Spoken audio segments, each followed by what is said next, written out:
लगा तो हाँ लगा।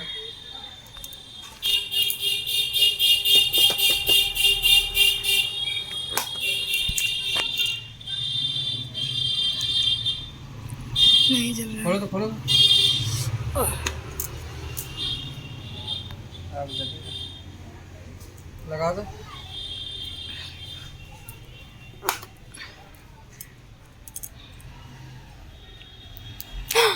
जला। समझ में आ गया आपको? टेप दूँ क्या? ठीक हो गया। ठीक हो गया। Soldering. So hey guys, welcome back to another vlog. So स्वागत है आप लोगों का। आप लोग आई होप आप लोग अच्छे होंगे, मज़े में होंगे, बिंदास होंगे, झकास होंगे। सो फाइनली मैं मायके से आ चुकी हूँ और मैं गई थी मायके, यानी कि मायके तो वैसे मेरी मॉम, मेरे डैड, मेरे भाई बहन दिल्ली में रहते हैं, बट यहाँ पे मतलब जो मेरी मम्मा का ससुराल है यानी मेरी दादी का घर, जहाँ पे मेरी चाची और बड़ी मम्मी रहती हैं, तो वहाँ पे मैं गई थी। और मायके जाने के बाद वापस आने का मन किसका करता है, बट अनफॉर्चुनेटली आना ही पड़ता है। दादी के यहाँ मैं इसलिए गई थी क्योंकि मुझे फ़ोन आया था चाची का कि मेरी जो दादी है ना वो गिर गई थी, और गिरी नहीं थी। तो मैं इसलिए गई थी क्योंकि मेरी दादी जो है, मतलब दादी सुबह सुबह ना, मेरी दादी का है मतलब रोज़ का है कि मेरी दादी मॉर्निंग में उठ के, सब सोए हुए रहते हैं और वो जो है जाती है मंदिर, और मंदिर में मत्था टेक के आती हैं। तो बस एज़ यूजुअल वो जा रही थी, बट क्या हुआ ना कि जब वो आ रही थी, वापस आ रही थी, तो एक बाइक वाला आ रहा था और उसने दादी को धक्का दे दिया।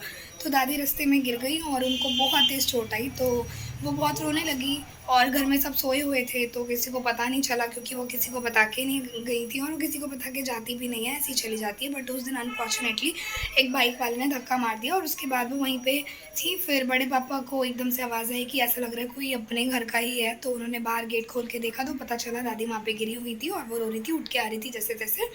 फिर उसके बाद उनको मतलब उनका दर्द बंद नहीं हो रहा था, फिर उनको हॉस्पिटल लेके गए और फिर पता चला कि उनके हड्डी में थोड़ा सा क्रैक आया है। तो अब क्योंकि बूढ़ी हड्डी है, तो इसमें मतलब बूढ़ी हड्डी है तो फिर उसमें वो तो हो नहीं सकता था क्योंकि एज हो रही है, दादी हैं, बूढ़ी हो रही हैं, तो उसमें जो है ना अभी प्लास्टर तो हो नहीं सकता था। डॉक्टर ने कहा कि प्लास्टर हम कर नहीं सकते, तो इसलिए एक बैग सा होता है ना जो लटकाते हैं, तो वो उनके हाथ में दिया हुआ है। तो वो बोला है कि 15 से 1 महीने तक अगर उसको कंटिन्यू रखेंगे और उस हाथ को बिल्कुल ही रेस्ट देंगी, उस हाथ का यूज़ नहीं करेंगी, तो वो हड्डी जो है अपने आप जुड़ जाएगी। और यहाँ पे उनके बहुत ज़्यादा स्वेलिंग आई हुई है यहाँ के हड्डी में। तो अब अगर वो नहीं करेंगी तो फिर उनको मतलब 3 महीने रखने होंगे इसको ऐसे। तो ये प्रॉब्लम आ गई। तो दादी को कभी कुछ नहीं हुआ था, कभी कुछ नहीं हुआ था, पता नहीं एकदम से ऐसा कैसे हो गया। तो मैं दादी के सबसे ज़्यादा क्लोज़ हूँ और मैं उनकी लाडली पोती हूँ। जब भी मैं चाहती हूँ, मैं अभी भी जाती हूँ। हम जितने भी हैं 10 बहन भाई हैं और 10 को पता है, तो हम 10 बहन भाई हैं और 10 को पता है कि जब भी मैं जाती हूँ तो सब खुद बोलते हैं देखो ये लाडली आ गई, लाडली पोती आ गई, फेवरेट पोती आ गई, फेवरेट पोती आ गई। तो दादी और मेरा शुरू से ऐसा एक बॉन्ड रहा है। तो फिर दादी की ऐसी वो सुन के तो मेरे को वैसे ही नहीं रहा गया था। मैं बस ये सोच रही थी कि मैं कितनी जल्दी जाऊँ, दादी को देखूँ, दादी को देखूँ। और नेक्स्ट चीज़, मेरे बड़े पापा, उनका भी बहुत बड़ा अभी ऑपरेशन हुआ था। तो बहुत बड़ी बीमारी से वो भी निकले हैं, तो वो भी वापस आए थे, तो मुझे उनको भी देखना था। थैंक गॉड कि वो अभी ठीक है। और आई जस्ट विश कि वो ऐसे ही रहे, ठीक रहे, क्योंकि बहुत उनकी हालत बहुत ख़राब हो गई थी। हम बस प्रे ही कर रहे थे कि बस वो ठीक हो जाए, ठीक हो जाए, ठीक हो जाए, एंड थैंकफुली वो ठीक हो गए हैं। और दादी की सिचुएशन अभी हाथ को लेके बहुत ज़्यादा, उनको रोज़ पेन होता है, रोज़ वो रोती हैं, पेन किलर हम रोज़ रोज़ दे नहीं सकते, और वो मानती नहीं है पूजा करने के लिए वापस। वो उस हाथ का यूज़ करती ही रहती है क्योंकि वो भूल जाती है कि उनको ना अभी मतलब ऐसा हुआ है कि अभी वो भूल जाती है चीज़ें, उनको याद नहीं रहती हैं। तो वो बार बार भूल जाती है कि उनके हाथ में लग रही है और उनको हाथ ऐसे ही रखना है। बट देन जब उनको दर्द होता है तो उनको समझ में आता है। तो इसलिए मैं गई थी और मैंने कहा चलो फिर राखी भी है तो मैं डेली जा नहीं सकती अपने भाई को राखी बांधने के लिए। पता है ससुराल शादी के बाद यही हो जाता है यार, बहुत सी बंधन और बहुत सी वो, एक तो कोई बीमार है किसी को देखने के लिए जा रहे हैं और उसके बाद ससुराल वालों का मुंह खुल जाता है कि ऐसे ऐसे चलेगा, ये है वो। पूछ के जाओ, पूछो, बोलो तो कभी भी खुशी से नहीं बोलेंगे कि हाँ चलो हो ही आओ, देखिए आओ, अपनी दादी को देखिए आओ, अपने बाबा को देखिए आओ या सबको देखिए आओ, कभी खुशी से नहीं बोलेंगे। नहीं पूछो, हस्बैंड से बुलवा दो तो उसमें भी फिर वो होता है कि बोला नहीं। अब एक बात बताओ, जब हस्बैंड पूछ रहे हैं तो वही चीज़ हो जाती है कि अगर मैं जब भी अगर जाती हूँ तो मैं अपने हस्बैंड को ही बोलती हूँ कि आप ही बोल दो, क्योंकि पता है मैं बोलती हूँ फिर मुझे जब सामने से एक नेगेटिविटी मिलती है ना कि नहीं, कभी भी खुशी से नहीं होता कि हाँ जाओ, तो मेरे को ना फिर पूछने का मन नहीं करता। क्योंकि एक तो यार मैं बीमार को देखने जा रही हूँ, ठीक है, उसमें फिर सामने से अगर इस तरीके से आ जाता है तो बहुत दिल को वो होता है। तो इसीलिए तो मैं इनको बोलती हूँ कि आप ही पूछ लो कि हम कल जा रहे हैं, तो यही पूछ लेते हैं हर बार मैं सास ससुर से कि हाँ इसको लेके जाना है, इसको लेके जाना है। फिर अब वो मेरे पे आता है कि अरे तूने क्यों नहीं पूछा। एक बात बताओ, मैं और ये अलग अलग है क्या? अगर ये परमिशन ले रहे हैं अपने पेरेंट्स से मेरे लिए तो एक ही बात होगी ना, पता तो चली गया। लेकिन नहीं, अब इनका ये पता नहीं क्या होता है, बहू अगर मायके चली जाए तो फिर बहुत प्रॉब्लम हो जाती है, बेटी अगर मायके आती है तो बहुत खुश हो जाते हैं सास ससुर, और अगर बहू जाने लगे एक दो दिन के लिए तो इनको बहुत दिक्कत हो जाती है। पता नहीं ये कब चीज़ें ठीक होंगी, समझ में ही नहीं आता। कभी कभी तो मुझे ऐसा लगता है ना कि यार बस अभी बहुत हो गया।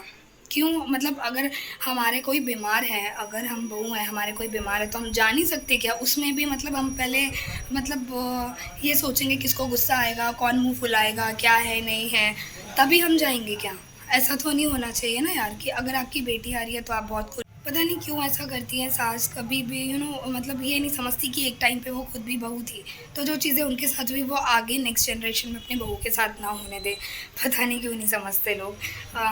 मतलब खुद की बेटी आए तो बहुत खुशी होती है, बार बार उनका वेलकम किया जाता है, लेकिन अगर बहू जाने का नाम ले ले तो इनका मुंह फूल जाता है, इन्हें बहुत बुरा लग जाता है। तो फिर यार क्या ही कह सकते हैं, है ना?